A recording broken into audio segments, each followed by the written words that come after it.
우리 함께 묵도하심으로 2020년 11월 15일 주일 예배를 시작하겠습니다. 묵도하시겠습니다. 여호와는 나의 목자시니 내가 부족함이 없으리로다. 그가 나를 푸른 초장에 누이시며 쉴만한 물가로 인도하시리로다.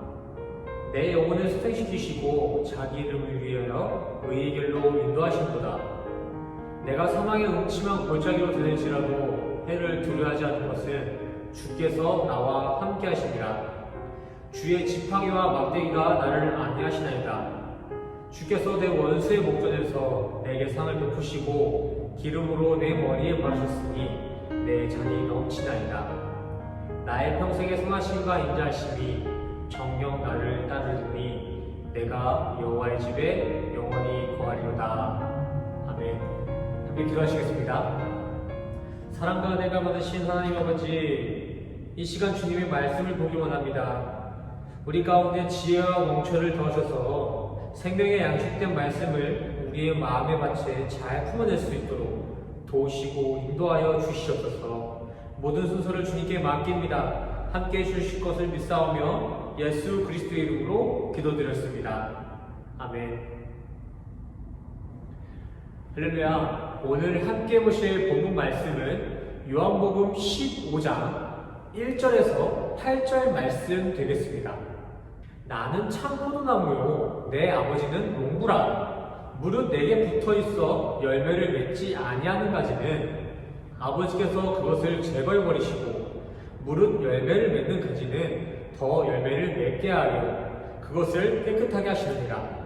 너희는 내가 일러준 말로 이미 깨끗하여졌으니 내 안에 거하라. 나도 너희 안에 거하리라. 가지가 포도나무에 붙어있지 아니하면 스스로 열매를 맺을 수 없음같이 너희도 내 안에 거하지 아니하면 그러하리라.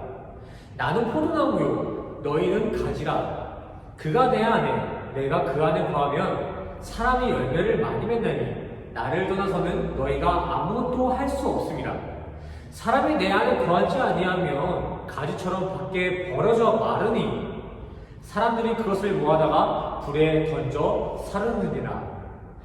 너희가 내 안에 거하고 내 말이 너희 안에 거하면 무엇이든지 원하는 대로 구하라. 그리하면 이루리라.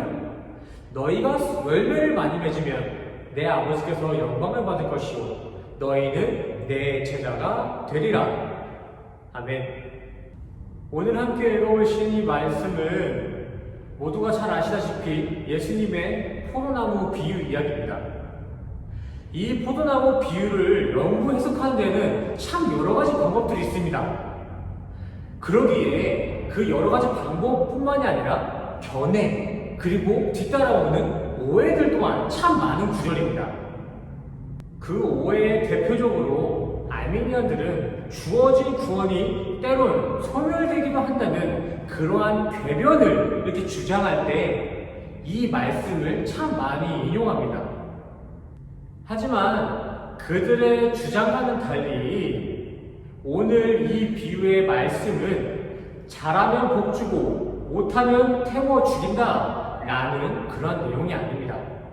오늘 이 비유의 결론부터 말씀드리고 시작하겠습니다.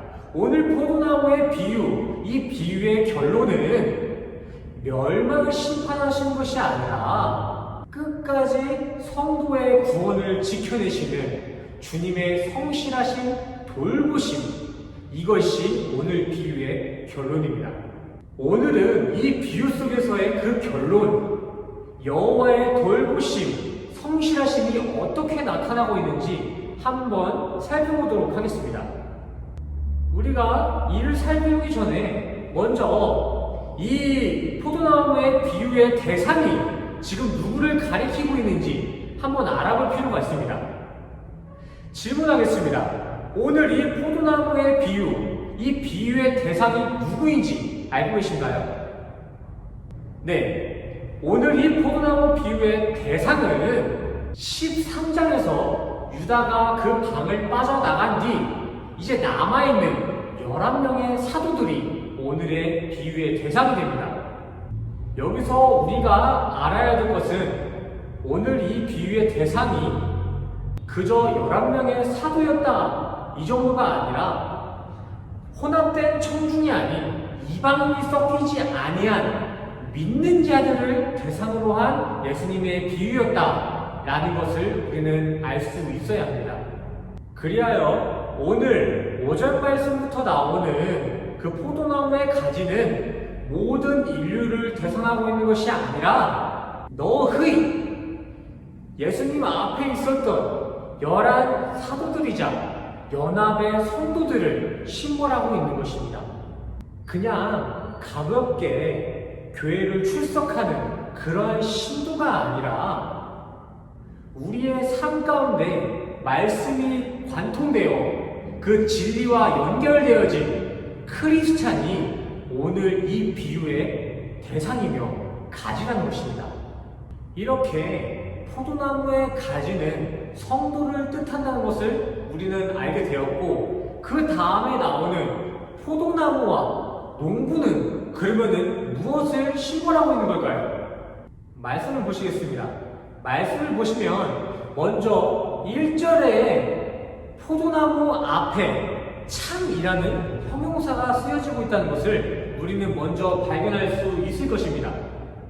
이것은 구약에서 나온 여러 포도나무 중 알레티노스, 진실, 진짜 참된 포도나무는 에고 에이미, 바로 나 예수다 라는 것을 이야기하는 것입니다. 여기서 우리는 이런 질문을 할 수 있습니다. 왜 하필 포도나무로 비유를 하셨을까? 멋지고 웅장한 그 레바논의 그 백향목과 같은 그러한 나무들을 비유로 사용하면 안 됐을까요? 그저 흔했기 때문에 사용된 포도나무였을까요? 흔한 걸로 따지면은 포도나무 말고도 그 당시엔 참 많은 나무들이 있었습니다. 아니면 의외로 포도나무가 이뻐서 포도나무를 사용하였을까요? 우리 사진 하나 보고 가시겠습니다. 포도나무는 이 위의 사진을 보실과 같이 이게 덩쿨 식물로서 미적인 관상용으로서는 과연 적합하다고 얘기할 수 없습니다. 그뿐만이 아니라 이 포도나무는 목재로 사용되기에도 너무 약한 성질을 가지고 있고, 더하여 땔감으로 사용되어지기에도 영 적합하지 못한 나무입니다. 포도나무는 미적이나 기능적인 다른 목적을 두지 아니하고 오직 나무의 결실인 그 포도 열매를 맺기 위해 심겨진 나무였습니다. 그러기에 14장에서 나온 나는 길이요 진리요 생명이라 말씀하신 예수님의 열매 에이렌의 평안과 평강에 대한 설명하기로는 이것만큼 적합한 소재가 없었을 것입니다. 그렇다면 주님께서 말씀하신 이 참 포도나무의 의미는 이렇게 정의될 수 있을 것 같습니다. 알레티노스, 진짜 참된 참 포도나무로서 과실의 열매인 이 평안을 맺게 할 수 있는 것은 에고 에이미, 바로 나 예수이다. 이어서 말씀을 보시면은 뒷부분에 농부는 하나님이시다 라는 내용이 있는데, 이것은 그냥 문자 그대로 참 포도나무와 가지를 재배하고 경작하시는 이는 우리 아버지 하나님이시다 라는 내용입니다. 정리해보면 참 포도나무는 우리 예수님이시고, 가지는 연합을 이룬 성도이며, 마지막 농부 되신 분은 하나님 아버지라는 사실입니다. 근데 2절을 같이 한번 보시면은 그 경작하시는 농부 아빠 하나님께서는 열매를 맺지 못하는 그 가지들은, 그 성도들은 제거해버리신다 라는 말씀을 하고 계십니다. 단순히 이것을 표현적인 의미로서 예화를 들자면은, 아들을 둔 이 아비가 어느 날 아들이 시험을 치르고 시험 성적 갖고 왔는데 본인이 생각한 그 점수보다 낮게 나와서 그 아들을 호적에서 파내버리고 불태워버렸다, 이러한 내용과 같은 것입니다. 알미니안들은 바로 이 구절에 이런 내용을 가지고 구원이 소멸되기 싫으면 옳게 행동해라, 행실로서 구원을 지켜라, 이 말씀과 같이 너희는 똑바로 살지 않으면 불태워져 버릴 것이다 라는 이야기를 합니다. 이러한 알미니안들의 주장이 이 말씀 구절의 올바른 접근일까요? 그렇게 따지자면 우리 하나님께서는 기본적인 그 율법 613가지를 온전하게 다 순종하여 지켜내야지만이, 그렇게 지켜낸 사람만이 내 아들이다 이렇게 인정해 주시는 사랑 없는 하나님이실까요? 그러한 관점으로 바라보자면 우리 인류 중에 어느 하나 하나님의 아들로 살아남을 수 있는 사람은 하나도 없습니다. 전도서의 그 솔로몬과 같이, 그 로마서의 그 바울의 고백과 같이 우리 인간들 중에는 의인은 없나니 하나도 없습니다. 그저 주님을 꽉 붙잡고 은혜만을 바라는 것이 기독교의 의의 내용이지, 율법을 전부 다 지켜내가지고 그렇게 실행함으로써 의롭다함을 얻고자 하는 것은 기독교의 의의 내용이 아닙니다. 열매도 마찬가지입니다.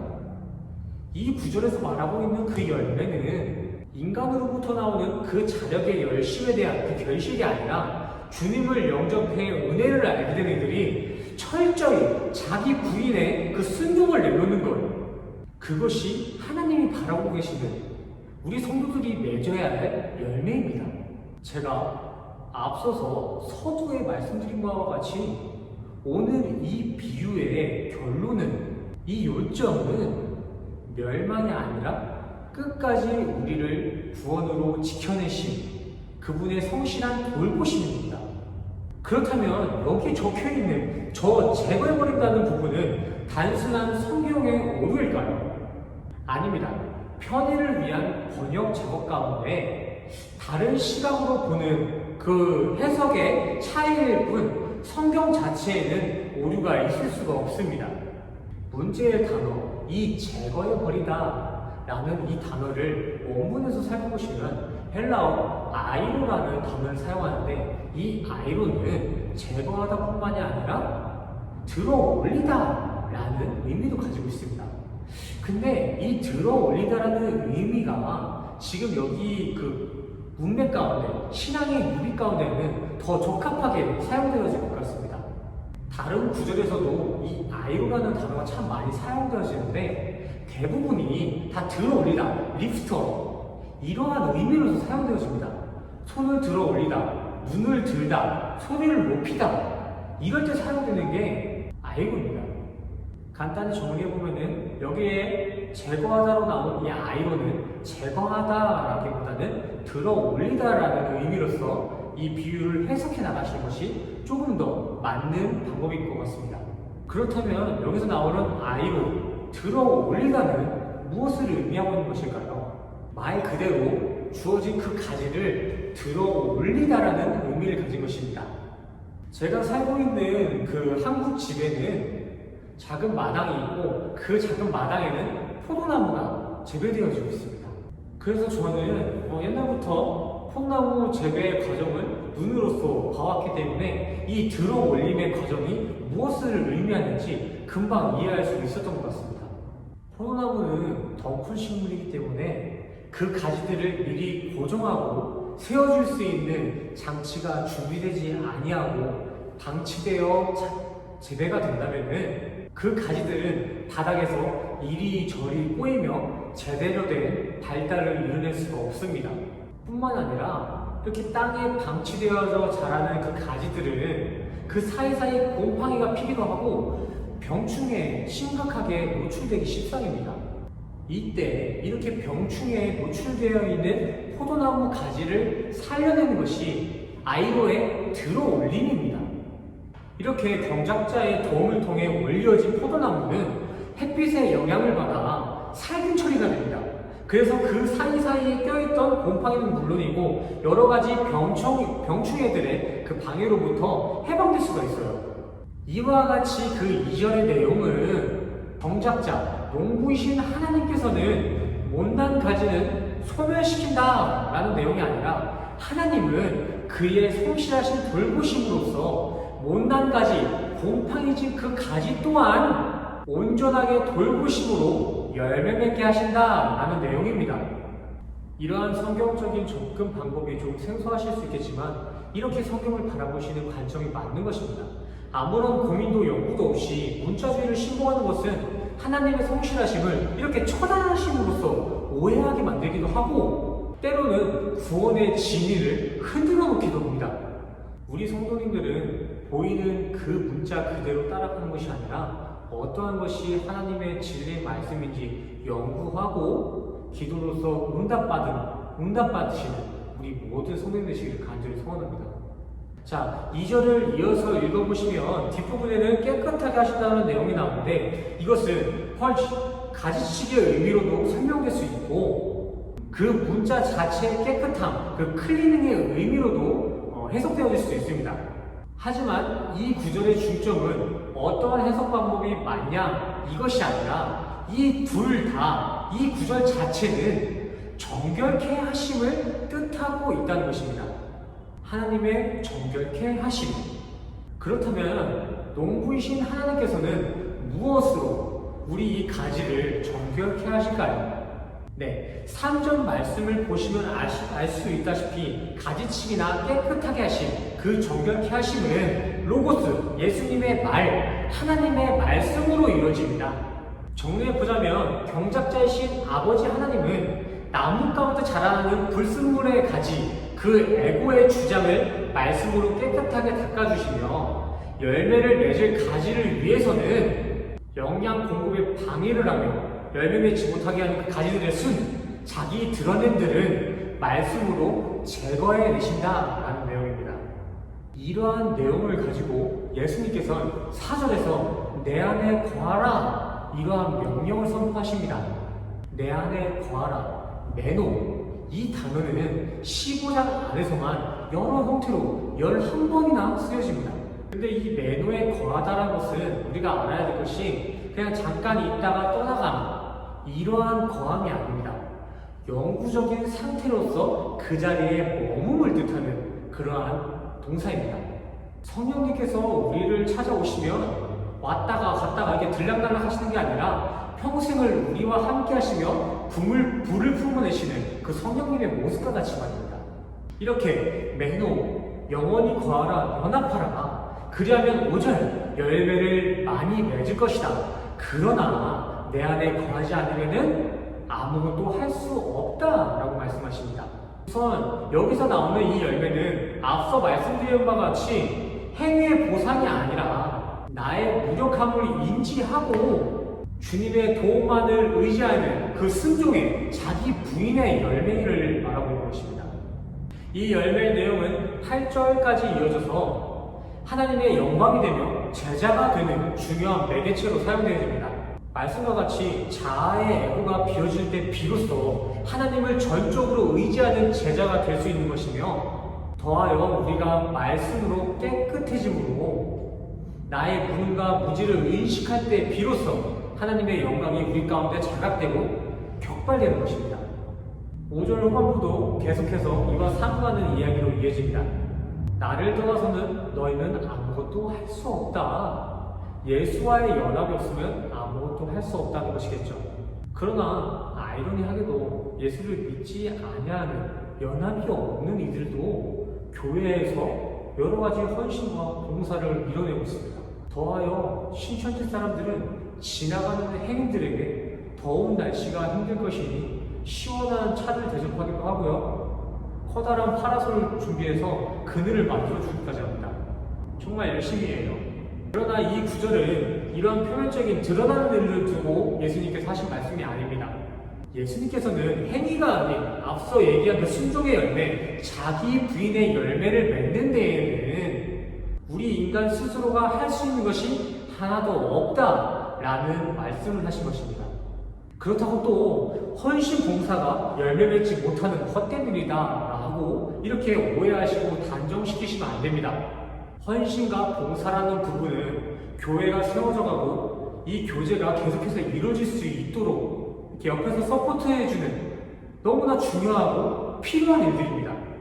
그러나 이러한 모습들이 참 포도나무이신 예수님의 영향을 받아먹고 자라나 자연스럽게 이루어지는 헌신과 봉사가 아니라 그저 주변 눈치에 의해 보여지는 하나의 행위로서 나타낸 것이라면 아무리 그 모양의 행위를 가지고 수고하고 노력해도 결과는 결코 열매 맺을 수 없다는 이야기입니다. 우리 새생명교회 성도님들도 여러 가지 모습으로서 헌신과 봉사로서 교회를 섬겨주고 계신데, 성도님들이 하시고 계신 그 봉사와 헌신 가운데서는 참 포도나무이신 예수님의 영향이 가득 찬 그러한 헌신과 봉사이길 간절히 소원합니다. 막말로 그냥 등 떠밀려서 어쩔 수 없이 하고 있는 헌신과 봉사라면은 잠시 내려놓고 저를 찾아주셨으면 좋겠습니다. 그러면 제가 성경 공부로서 매일 아침마다 찾아가겠습니다. 오늘 설교를 정리해 보겠습니다. 경작자이신 하나님께서는 우리가 참 포도나무이신 예수의 영향을 받아 아들된 성도 크리스찬이라면은 우리가 아무리 오염되고 아무리 죄인된 입장에 있는 그러한 가지일지언정 버리거나 태워버리시지 아니하시고 높이 들어 올리셔서 다시 그 가지를 살릴 뿐만이 아니라 그 성도의 영양 공급을 방해하는 모든 불순물들은 다 태워버리셔서 우리가 어떻게든 우리 그 가지가 어떻게든 구원의 열매를 맺을 수 있도록 우리를 빚어가십니다. 이 빚어가심의 결국은 제자된 삶, 하나님의 영광의 삶을 살아가는 삶, 경작자의 보람이 되는 삶을 살아갈 수 있도록 우리를 인도해내실 줄 믿습니다. 행위로서 열매 맺으려는 그 시도는 어떠한 모습으로 접근하시든 간에 모두 불태워 없어질 것들입니다. 그러나 나의 이 에고를 철저히 내려놓고 하나님께 찰싹 붙어 있기만 한다면 우리는 말씀의 내용과 같이 제자된 삶, 하나님의 영광된 삶, 우리의 뜻이 그분의 뜻이 되는 매일의 기도 가운데 응답이 나타나는 귀한 삶을 살아갈 수 있게 될 줄 믿습니다. 우리 새생명교회의 모든 성도님들께서는 오늘 함께 나눈 포도나무의 원리를 잘 풀어내셔서 세상이 아닌 참 포도나무이신 예수께 접목되어 주어진 각자의 삶 가운데 성령의 열매가 주렁주렁 맺히는 우리 모든 새생명교회 성도님 되시기를 간절히 소원합니다. 기도하시겠습니다. 우리의 참 포도나무 되신 하나님 아버지, 우리를 살리시기 위한 주님의 성실하심과 돌보심에 감사를 드립니다. 오늘 나눈 교제 내용과 같이 성도된 가지의 모습으로 생명의 열매를 맺어낼 수 있도록 주님께서 간섭하시고 주품 내에 우리를 품어주시옵소서. 주님의 공급 없이는 무엇도 할 수 없는 우리의 존재임을 고백합니다. 무능한 우리는 그저 주님께 모든 걸 맡겨드리오니 아버지의 긍휼하심을 더하시어 주님의 아들된 삶으로서 우리를 일으켜 사용하여 주시옵소서. 우리는 말씀을 가지고 한 주간을 다시 살아갑니다. 주어진 이 말씀을 잊지 않고 모든 순간마다 주님을 기억하는 귀한 한 주를 살아갈 수 있도록 주님이 도우시고 인도하여 주시옵소서. 모든 것 감사드리며 예수 그리스도의 이름으로 간절히 기도드렸습니다. 아멘.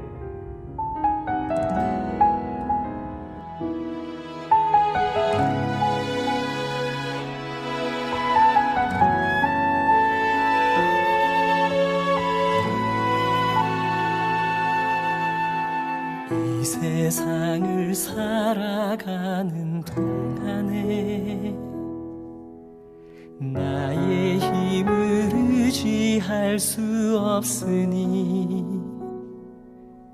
기도하고 낙심하지 말 것은 주께서 참 소망이 되심이라.